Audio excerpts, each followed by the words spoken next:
Hey there, love bugs. What's going on? My name is Rabbit, and thank you for joining me for episode number 44 of Let's Play Through Final Fantasy Origins, specifically Final Fantasy 1 on the PlayStation 1. In our previous episode, we made it to the second floor of the Flying Fortress, and we are just kind of making our way through. Nothing too exciting has gone down yet, just a slew of battles and me running my mouth, so nothing really new to report here.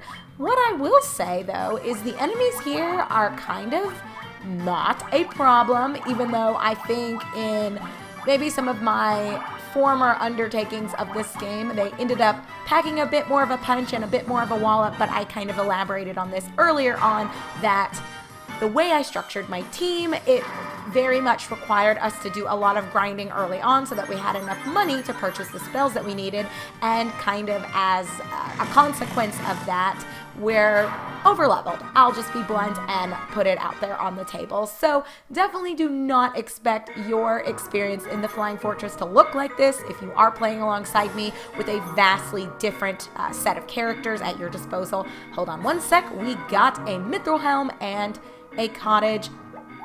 I think the mithril helm is old news. We should be, good to go with everything that we have anyway. So as you guys could see, I'm just like scrolling through quickly, aren't I? Not even giving you a chance to really take everything in.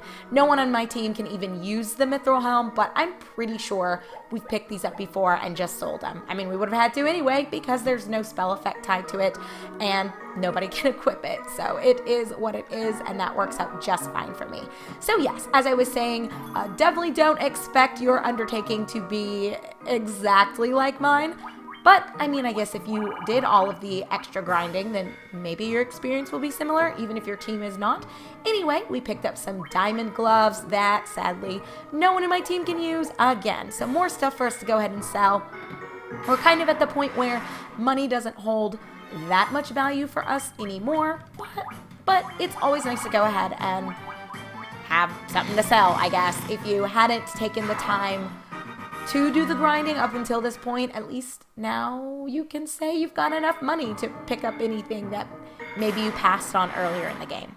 Anyway, on a personal note, I was sort of sharing with you guys in our last episode just some of what I'm kind of expecting will become more commonplace and more normal here on the channel, so I'm absolutely going to be shifting back towards more regular uploads as a result of me at last having the opportunity to have a flexible work schedule, and primarily it's that I'm going to be working from home, so a lot more freedom, a lot more time, and just a lot more flexibility in general for anything that I'm wanting to do and focus on. I have a lot of creative pursuits that are kind of underway for me, a lot of personal projects and continuing education or continuing learning opportunities. So just a whole lot of fun and exciting things at my fingertips, and a big part of that is attempting to focus more on the channel so that it can kind of grow and expand, and I can complete more games for you all and just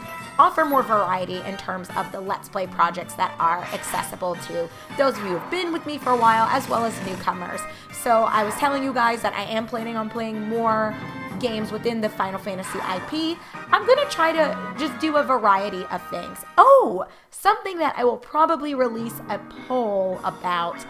I am not 100% sure yet, so, take this as just me brainstorming aloud with you guys. Oh, 13,000 gil. Woo, I will happily take that. And then 880. How insulting, game. How can you follow up that 13K with 800? Absolutely ridiculous.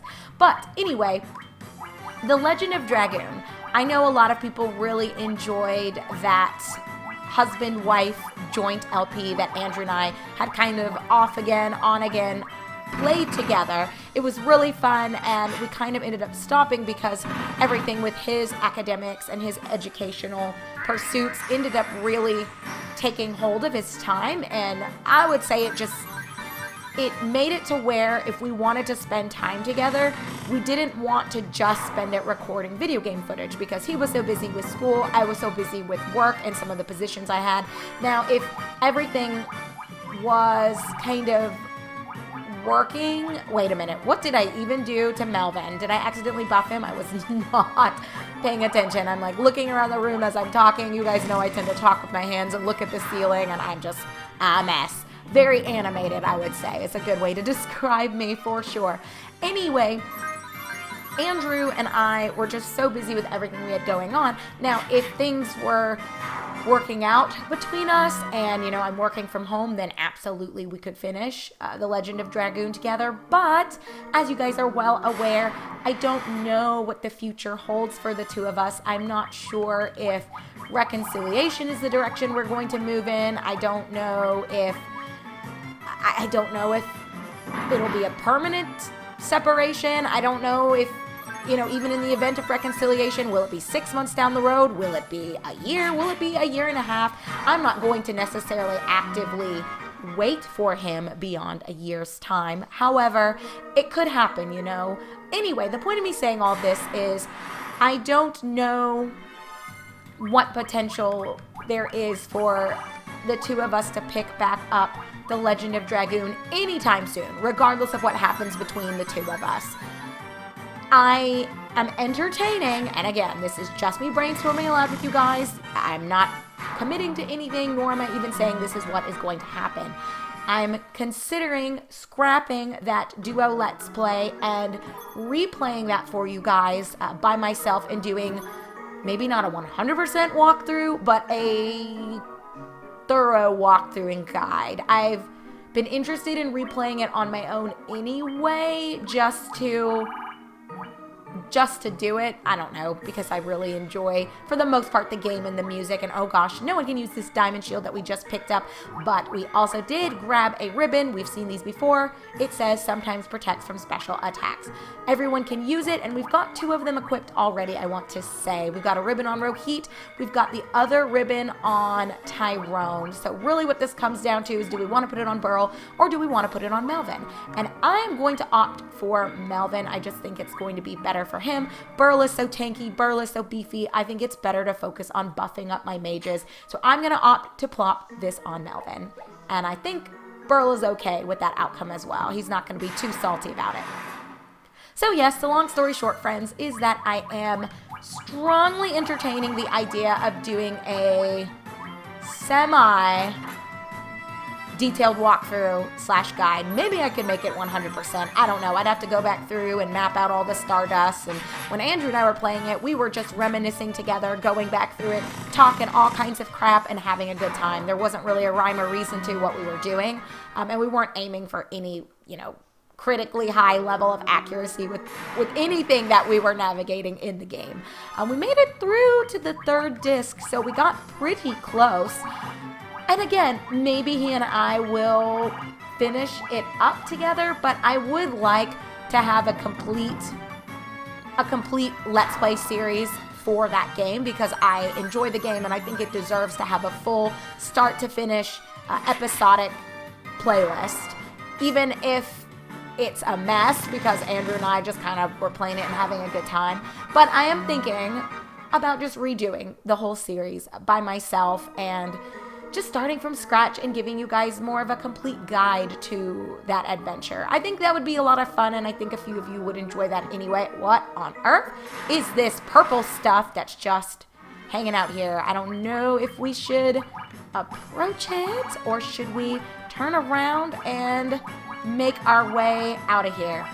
Who are we kidding? We're the Warriors of Light. Of course we're going to approach it and see what the heck that actually is. We'll take out the manticores first. And I will make sure, following this confrontation and encounter, we will continue removing the repeat fights. I've been kind of dropping the ball in the beginning of the episodes, but then we've been picking up as we enter the final half of episodes. Oh, and there's a level 4 Burl to accompany that poison status effect, but he got 15 health points, some agility, some endurance, and some luck. So we are very excited for that Burl. Let's go ahead and chug an antidote just so that you are feeling fresh and funky, and we'll see what this purple stuff is. And what do we have here? Adamantite. Do you guys remember what this is? Maybe you do, maybe you don't, but I promise you will find out soon. And I will say, obviously, it is a key item, so it is a good find for us to go ahead and pick up. Just to take a quick look at the description, it is a legendary metal renowned for its strength. And there is a little bit of a tip embedded in that description. The fact that it is a metal should kind of tell you where it needs to go, but I will let you guys kind of brainstorm, for those of you that are new to this, like who we could possibly give that to, or where we could possibly use just a legendary metal. I mean, what even, right? Although the game tends to be more vague than not, there is a little bit of a method to its madness, especially when it comes to picking up that adamantite. So we'll take a look at that again soon, I promise. But hold on to it, friends. Honestly, I guess you have no choice but to hold on to it because it's a key item. But you know what I'm saying. You know what I mean, friends. If anyone understands my weirdness, it is you guys, because you've been around the block with me quite a few times. Anyway, we picked up a black robe, and we also have a white robe. Now, who could possibly need to use a black robe and a white robe? Let's look at the descriptions. The white robe says it is robe with invis 2 effect. So that is very nice. And what do you know? Melvin the White Wizard can go ahead and put that on. And the black robe says it is a robe with ice 2 effect. And just as you guys probably were guessing, Tyrone is the one who will be the recipient of this, since he's the only character in our party who can actually make use of it. Okay, let's put it on. Oh, it is armor. I don't know, every time I read arm, I know it's armor, but I view it as armlet for some reason, so I don't know what my problem is, but we are going to get rid of that ruby armlet for the white robe. Always nice to get more spell effects from a weapon or from some armor, because, you know, you get to then save your charges of spells. Okay, we're gonna lose a little bit of evasion here for Tyrone, which is kind of odd, because I don't think that was, oh, it was the case for Melvin as well. I just didn't even see that the evasion was going to drop from 66 to 65. But that's okay. We don't need the extra evasion because we're ballers and we've got everything we need in terms of spell access so that we can buff ourselves as needed to tackle anything. But any hoodle, friends, the point of everything that I've kind of been saying up until this point is that the Legend of Dragoon, either way you slice it, it's not a one and done situation. Oh gosh, there's a robot over there, and what on earth is that pool? We gotta check out the robot before we investigate anything that's kind of creepy and weird. I wonder what that robot has to say. I'm a little nervous about approaching him. We're friendly. Oh, okay, all is well. No, we're not paranoid, don't mind me. You can look out upon the entire world from this window, he says. Okay, so he is as harmless as they come. Let's just... What the heck is this? The window looks out upon the entire world. The 4 elemental forces are pouring into one location. It is the Temple of Chaos at the center of the 4 altars. What? Oh, wow. Look at that. Oh my goodness. Could that possibly be indicating where the source of all of this madness might be stemming from? My goodness. But how cool that this allows you to gaze down upon the world. Oh my gosh. That would be quite a sight to see, that is for sure. You guys, I am in love with the Flying Fortress, if you can't tell. I think I also just really like the concept of a fortress that hovers in the sky and that you're having to kind of make your way through. I don't know, there's just something kind of mystical yet simultaneously eerie about it. I don't know, I love the Flying Fortress, and I'm guessing part of it may be that the music is so breathtakingly beautiful for me that I can't help but get goosebumps every time I come to this part of the game. And it also, I think the way that the area feels and the way that the music was scored, it makes it to where you feel like the end is nigh and like you're very, very close to having successfully saved the world, but there's still a little bit of work left to be done. So just imagine yourself as the heroes, you know, where, gosh, you've worked so hard, you've overcome so much, there's still a fiend left, but you still have probably as many questions as you've obtained answers, you know, throughout the journey. So I really love the Flying Fortress in design, in theory, as a part of a story. I love it. What can I say? But we'll go ahead and try our best to, wow, really? You goobers. Stop slowing Burl down. It's okay, it doesn't matter because the rest of our team is going to get the job done. We don't really care what these Rakshasas have to say or how they feel. We're going to take them out, and we're going to do it pretty quickly. Actually, what I might do, the Venom Blade, that poison effect, since it's like an instant death ability, which is interesting. Oh, I don't need to use that. I don't know what I'm doing. I guess we'll try it again. But I also am going to go ahead and use Ice 2 just to see another spell effect and what impact it has. I feel like poison as an instant death ability is so odd. It always strikes me as strange instead of it applying like a damage over time effect. But anyway, I'm not sure what its success rate is, but it seems like it's hit or miss. Sometimes it completely clears a wave of the enemies that you're facing, and then other times you'll use it 5 times and one person will die. So not always my preferred spell choice. It's good to just throw out maybe at the start to see if you get lucky, but I would not put all my eggs in the basket of Venom Blade or of poison. I think it does fine, but it's nothing really to write home about. So Tyrone should be able to kill... Oh, okay. Maybe not. These Rakshasas are a pain in the butt. And if you guys do notice, I don't think I've pointed this out, the only person who seems to be succumbing to a lot of these spell effects from the enemy, have you guys noticed? It's only Burl. And you may be wondering why that is. Well, you guessed it. It is the ribbon that is protecting the other 3 folks. So if we had a 4th ribbon, Burl wouldn't be dealing with this, but I'm confident that only 3 can be found in the whole game. I guess that's just the dev team's way of messing with us a little bit. Gives you this amazing accessory that kind of protects you from a lot of spell effects, but only gives you 3 when you have a party of 4. Anyway, we found a Protect Cloak. Let's just immediately take a look at the description for it. It says it is a large cloak that can be worn over armor, and everyone except for Burl can use it. Now, I don't remember... Where would it be? It's not a helmet. It's a shield. Oh. Okay, well, the question is, do we want to lose evasion in exchange for defense? I think we actually might. Oh, except I have no shield on these other 2. Hold on. Let me get rid of the buckler. Can they use the buckler? They cannot. So you know what? I'm sorry, Rohit. I don't mean to be a butt face, but you've already got a buckler. Let's give this actually... Oh, gosh. The evasion. I worry about Tyrone. Honestly, it probably doesn't matter that much if I give it to Tyrone or Melvin, but I'm just going to give it to Tyrone. That's the call that I'm going to make. So if we could find another one for Melvin, that would be great. And then I'll feel a bit better. Okay, a shirt. Do you guys remember shirts? Do you remember them?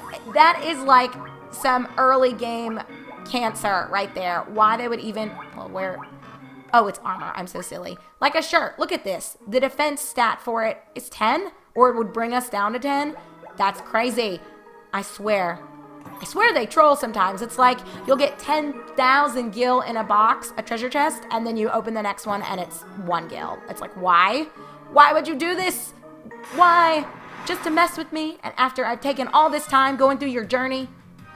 Well, well, well. After all the crap I was talking about the Venom Blade, it actually did kill all of the enemies, and I didn't have a chance to do anything else, so I guess that's good. I'm not going to complain about it, that's for sure.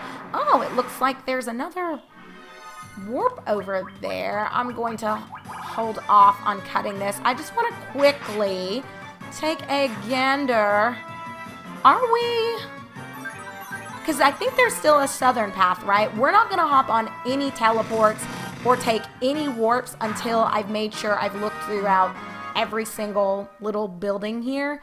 I want to make sure we don't miss anything. Very weird that that's there. Oh, more treasure. We got another golden needle, 4150 gil, 3400 gil, and a Sasuke. Let's see. What on earth is a Sasuke?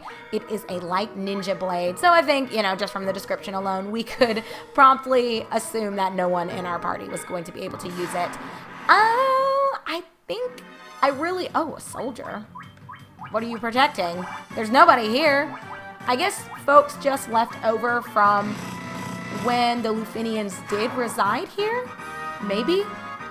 I think they said the Lufinians were the creators of the robots, right? I believe so. Okay, we'll come back to this warp here in a moment. Oh my gosh, and stone golems. We're seeing some new faces. I guess the game even was like, okay, you've been taking out all these other folks. Let's switch it up a little bit. I appreciate it, game. I appreciate it. I mean, have we seen the stone golem before? Maybe we have.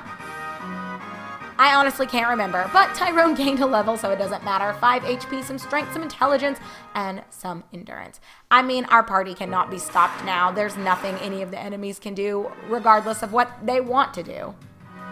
Alrighty, the Venom Blade did not do much this time, but that's okay. Again, I still think opening with it gives you a little bit of wiggle room, right? Even if you take out only half of the swarm. Holy cow, fire hydras. Have we seen these before?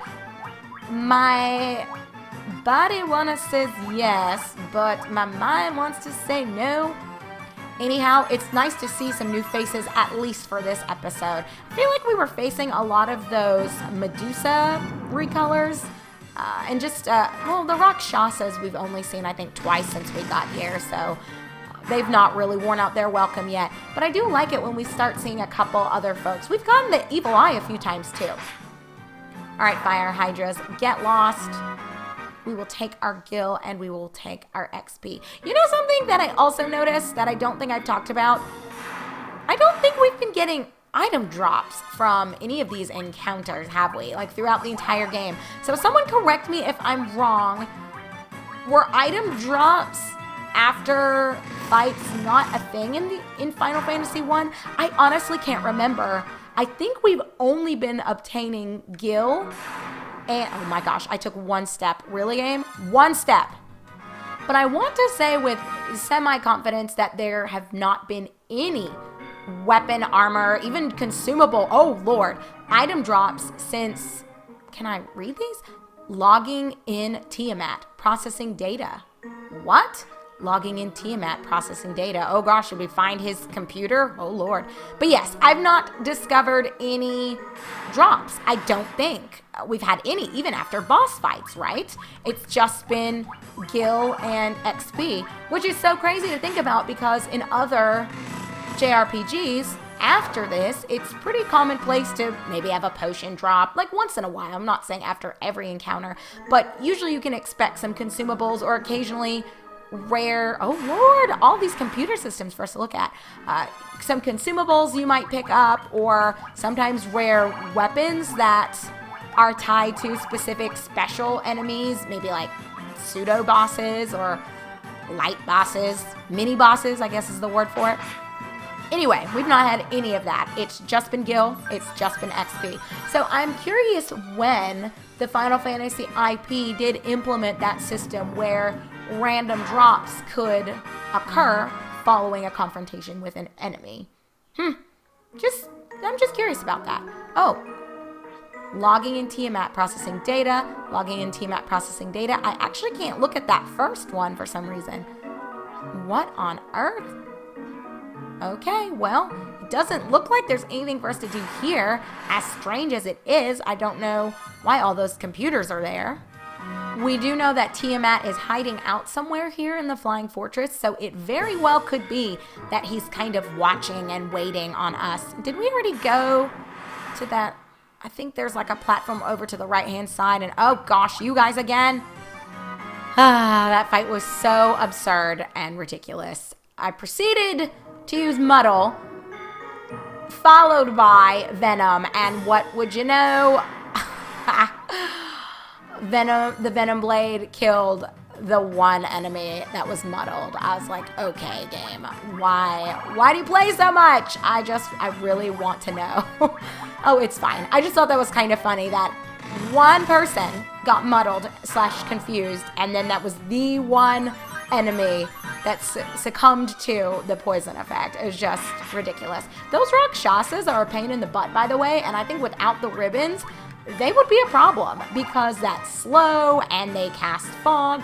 They're a little obnoxious, but fortunately, having so many, I guess, damage dealers in the form of spells, in addition to Rohit being able to do physical DPS, it kind of saves your bacon. And it looks like there's something in that lower right-hand side, but oh gosh, not you guys. They caused us some trouble a while ago, if you guys do recall. But I think we'll be okay now. Let's just try the Venom Blade again because reasons. I think it's fun. Let's take a walk on the wild side and we'll just see how effective it is. But anyway, I'm pretty sure there was another platform down over there, but I did not see it. Like a way to get down there, and all these fights are driving me crazy, so maybe we should just take that platform that's in the left hand side. Oh, yay! Rohit gained a level, 32 HP. What? Flexing on him. Also got some intelligence, and Melvin got a level, 31 HP for him too. Well, hot diggity. Some strength, some endurance, and some luck. This is our time to shine, it seems. Guys, I don't see how we could get down to that other platform. Well, we'll see here. I'm trying to think if I want to go ahead and take that platform. I don't see how we could get over that other way. And we already went up, didn't we? Oh, we did not. Oh gosh, I'm glad I ran up this way before I just hopped on out of here without checking all the paths. So see, sometimes I guess it is good to take your time, reassess, but I've said this before, I think the encounter rate is a little problematic. I think it's just so high that it almost discourages you wanting to explore as thoroughly as you admittedly should, because every 2 to 3 steps, it's just a problem. I think what would have really helped make this feel better is if the game had incorporated some type of consumable or spell that lowered that encounter rate a little bit. I think it would just make things a bit better. And wow, if it's only Gil up here, oh, what could this be? Another potion, I guess. Does anyone even need it? I guess technically Burl can go ahead and use it. Let's grab our potion, 9,000 Gil, and a protect ring. We have seen these before, but just as another reminder, where are you? Oh, we've got 2 of them right now. So, ring that guards against instant death. Everyone can use it. I'm guessing, yeah, everyone's already stocked. So they give you extra protect rings, but not extra ribbons. I see you, game. I see you not wanting to play too terribly much with us. And oh, good. Preemptive strike. Let me try this again. We'll see if the game wants to work in my favor here. So I think, well, I guess we started out with the Venom Blade first. And we missed everybody, which is a pain in the butt. But at least we got the first strike. Because when you're just fighting that many enemies, oh my gosh, it takes so long even just to wait for all of them to channel their spells and to do all of the stuff that they want to do. I'm going to try it again, though. I'm not playing. I think if I don't have to deal with their crap, I'd rather not. But we more than likely are not going to kill anyone this way. Yeah, I didn't think so. Venom doesn't really want... Venom Blade / the spell effect poison does not seem to always want to get the job done. I guess it works and it does what it needs to, but could definitely be better. And crap, I guess we exhausted our opportunity to take a few of them out. But it's okay. They're not casting slow, which ends up being the real pain in the butt, because then Burl doesn't do very much damage at all. But it is what it is. Let's just throw out a heal. And then you know what? Tyrone, again, I don't think it's going to matter, but we'll just try the Venom Blade, because if we can still just instant kill one, that's one less enemy that my party has to deal with, right?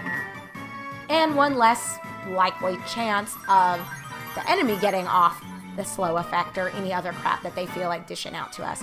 So we'll see. Sometimes it works, sometimes it doesn't. I guess that's the game of chance. Oh, wow, that one said, no, okay. I've seen what happened to the rest of my friends, and I don't want any part of this. But you would think they would think that before they start crap with me, but sadly it seems like that's never the case, and they themselves have to die before they recognize my brute strength and might. But I think we're pretty much done looking at everything here.